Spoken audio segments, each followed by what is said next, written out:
ధ్యానం అంటే ఏమిటి అని ప్రజలు ఆశ్చర్యపోతుంటారు. Oxford Dictionary says meditation is all about focusing your mind on one thought. Oxford నిఘంటువు ప్రకారం ధ్యానం అంటే ఒకే ఆలోచనపై మనసును లగ్నం చేయడం. దీనికి సమానమైన సంస్కృత పదం ధ్యాన్. అది విభిన్నమైన అర్థాన్ని కలిగి ఉంటుంది.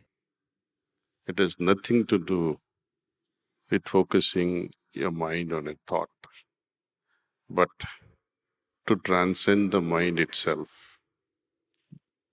by using the mind, by using the heart. So there is no question of focus. Though we develop ability to focus, though we develop the ability to discriminate right from wrong,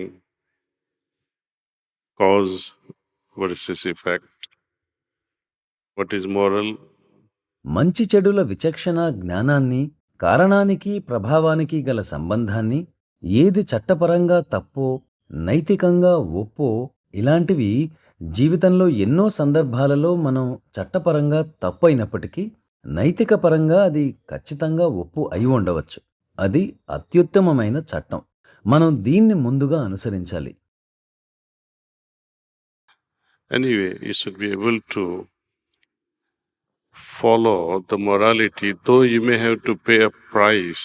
మీరు చట్టాన్ని ఉల్లంఘించటం వలన మూల్యం చెల్లించాల్సి వచ్చినా కూడా నైతికతనే అనుసరించాలి. మీరు శిక్షను అనుభవించడానికి ధైర్యం, బలం కలిగి ఉండాలి. కాబట్టి నైతికత చాలా వాటిని కోరుతుంది. ధ్యానం మనకు ఖచ్చితమైన స్పష్టతను కలుగజేస్తుంది.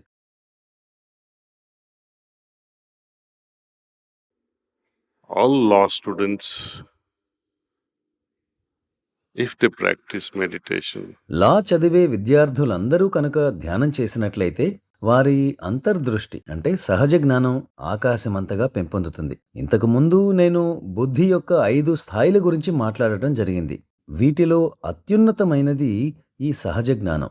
ఎప్పుడైతే ప్రాసిక్యూషన్ లాయర్, డిఫెన్స్ లాయర్ వాదనలు వినిపిస్తుంటారో వారు ఇంకా నోరు విప్పకముందే సహజ జ్ఞానం గల జడ్జి గారు ఎవరు తప్పు, ఎవరు ఒప్పు అనేది చెప్పగలరు. అది ధ్యానం యొక్క శక్తి. ప్రతి ఒక్క విద్యార్థి దీన్ని సాధన చేసి వారి అంతర్దృష్టి ఏ విధంగా పెంపొందుతుందో గమనించాలని నేను కోరుకుంటున్నాను.